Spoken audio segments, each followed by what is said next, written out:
Getting angry is dumb. Like, it makes you dumber, makes you look dumb.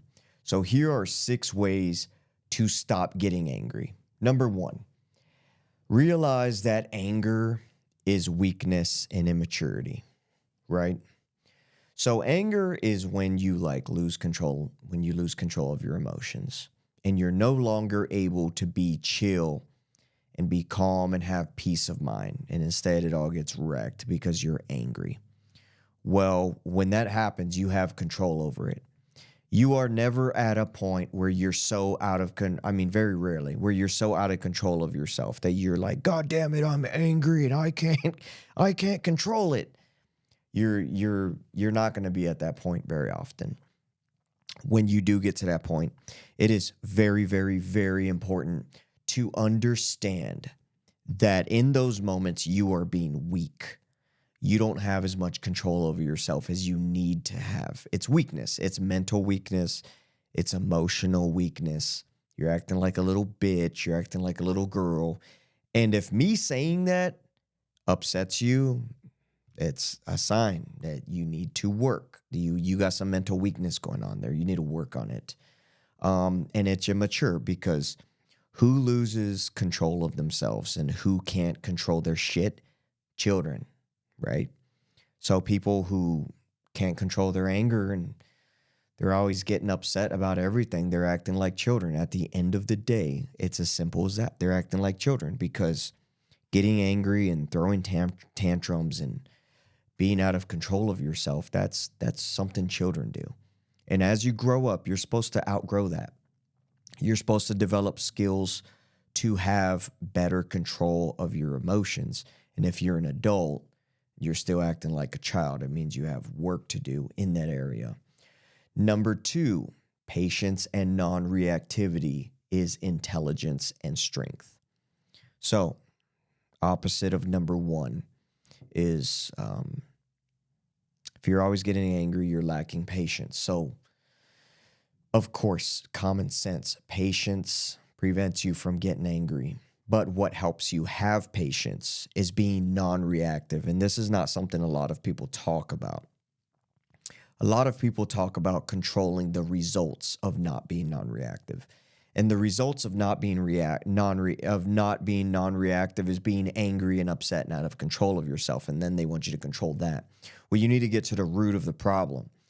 The reason you get angry and mad is because you don't remain non-reactive. You react to things. That's why you get pissed off. Something happens and you explode. Why? You just go crazy. When that thing happens and you feel that emotion coming up, you feel that thing bubbling up and you're like, I'm going to goddamn explode. That's where you got to control it. Right there. When you feel that thing coming up and you want to explode, you're like, I got it.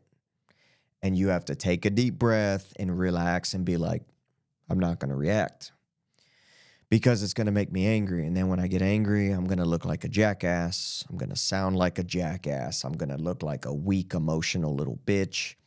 I'm going to look stupid, like I'm low and not very intelligent. So it is true that the more non-reactive you are, at least in my opinion, the more intelligent you are, because it actually does take intelligence to, in between stimulus and response. Stimulus happens and you're smart enough to be like, okay, I understand what's going on right now. I'm about to react. I'm about to explode, but I'm not going to do that. I'm going to play it cool because I understand anger doesn't solve problems. Number 3, focus on what you actually control, right? So a lot of people get angry about things they don't control, and they're angry because they don't control it. And it's stupid to be angry over something you don't control, like sitting in traffic and cars are cutting you off, or people aren't moving, or they're driving too slow, and this and that. You don't control that. Whether or not you were sitting in that particular place in the road in your vehicle, those cars and those drivers would be doing that whether or not you were there, right? So getting angry because traffic is slow or idiots can't drive. That's dumb. So you can't control that. You can only focus on what you can control. And what you can control is your reactivity to things. So it's like person cuts you off or somebody's driving too slow. So instead of you getting all flustered and honking your horn and punching your steering wheel and doing whatever crazy shit you probably do when you're angry, you're like, well, whether I was here or not, these people would be driving like idiots anyways, because it is rush hour traffic right now. It's always rush hour traffic every day at this time.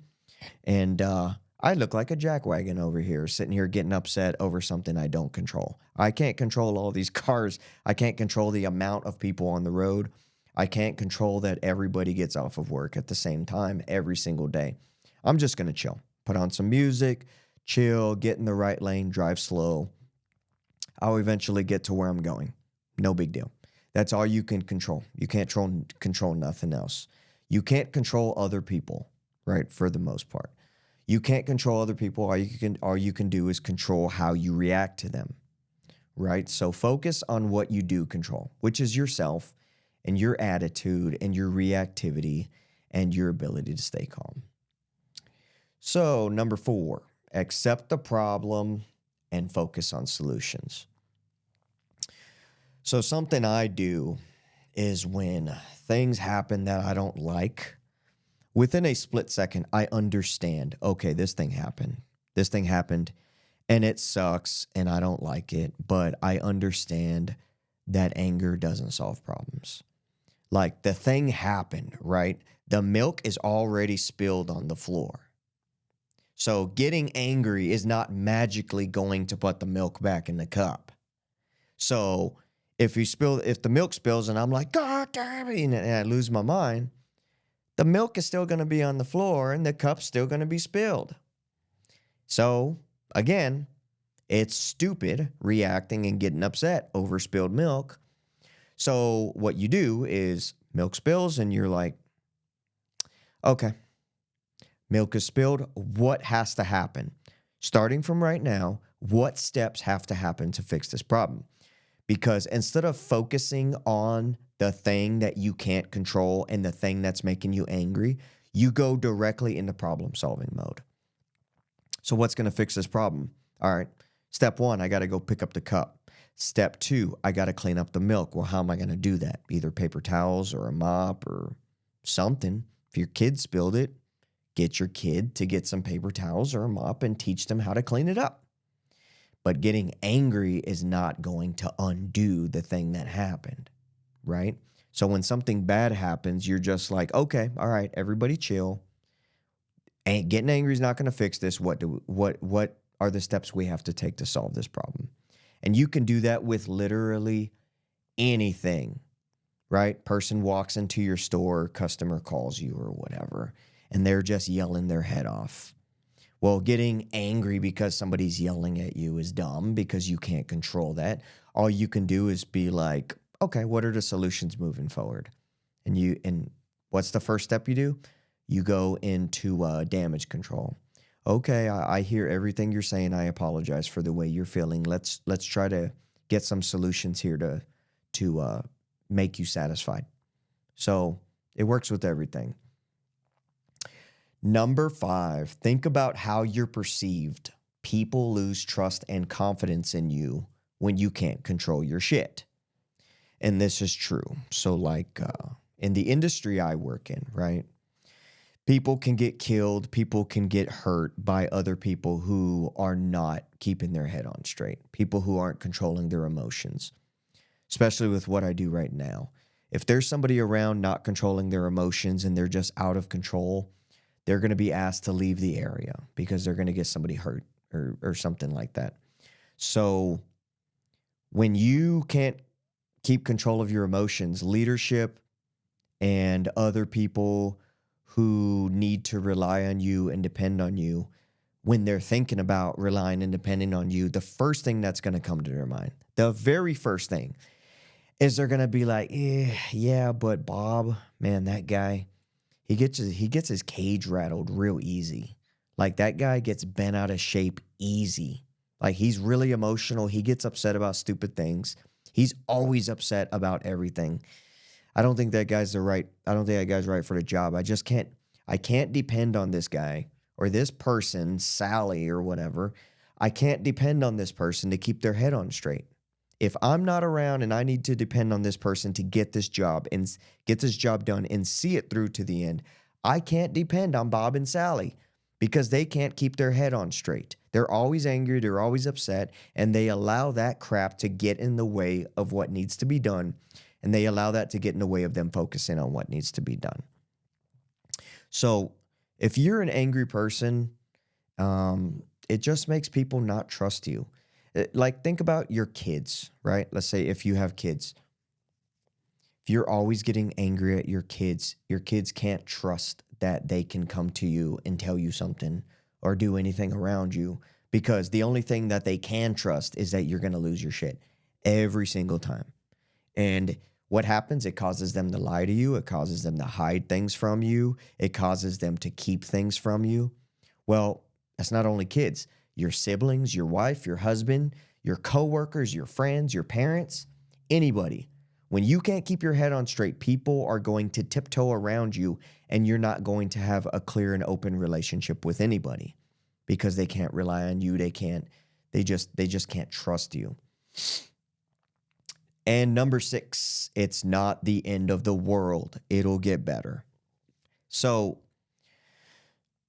whenever anything goes wrong, right, and you're trying to remain non-reactive and you're trying to go into, no, I don't do cocaine. Sorry, my nose itches. And you're trying to go into solution mode, you also have to remember, hey, it's just spilled milk. It's not the end of the world. If the glass broke, we could get another one. If there's milk spilled on the floor, carpet, or whatever, we can clean it up. It's no big deal. Worst case scenario, we can replace the carpet. If something got damaged, it's replaceable. Everything is fixable. Everything is replaceable. Some things a little bit more expensive than others. Some things take a little bit more time than others to fix. Everything is fixable. Everything is replaceable. It's not the end of the world. If you're stuck in traffic and you're pissed off and you're punching your windshield and calling everybody idiots, you're still going to get home. Whether you're angry and losing your mind, or you consciously choose not to react and to be calm and patient and to be intelligent about it, you're still going to get home. It doesn't matter. At the end of the day, everything's going to be fine. It's not the end of the world. It'll get better. Traffic will clear up. You'll clean up the spilled milk. It doesn't matter what it is. Stop being angry. You don't have a reason to. Everything's going to be okay. And I piss a lot of people off with this, right? Some people who they're upset about something or been out of shape, and I'm like, hey, it's going to be okay. It'll be fine. That they lose their mind even more. But once they stop and think about it, they're like, yeah, it'll be all right. So these 6 things are going to help you stop being such an angry person. And I know this because I used to have some anger issues back in the day until I started working on the most important thing, which is just being non-reactive. So, number 1, anger is weakness and immaturity. Number 2, patience and non-reactivity is intelligent and strong. Number 3, focus on what you actually control. Number 4, accept the problem and focus on solutions. Number 5, think about how you're perceived, how you look. People lose trust and confidence in you when you can't keep it together. And number 6, it's not the end of the world. It will get better. So work on these 6 things. It's not only going to improve your peace of mind and how you feel every single day, it's going to improve your relationships with people. It's going to improve how people perceive you. And when you're able to keep your shit together, no matter what's happening, people are going to admire you and they're going to want to be more like you because they look to you as a leader. And people are naturally attracted to other people with strong mindsets. And that's what it takes to stop getting angry, to stop losing your shit. It takes a strong mindset. So work on these 6 things and you're going to be just fine.